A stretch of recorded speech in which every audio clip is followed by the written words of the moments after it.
How to create human realistic videos using Sora AI. So hello guys, in this quick tutorial video I will tell you how you guys can do that. So for that we need to get help from ChatGPT to make our prompts perfect. So for that we will simply click on ChatGPT.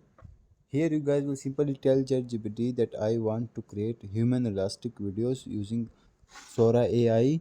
So please write a perfect prompt according to my idea. So you need to give your idea, or you can share any pic you want to add to Sora AI, and after that ChatGPT will write perfect prompts for you. So once ChatGPT write it, you need to copy that prompt. So I already wrote it a prompt using ChatGPT. So I will simply go to Sora AI. Once you go to Sora AI, you guys will see that plus icon. So you will simply click on that, and here you will paste the prompt. Also, you will simply click on that plus icon. Here you guys can add any pic you want to add to make it more realistic.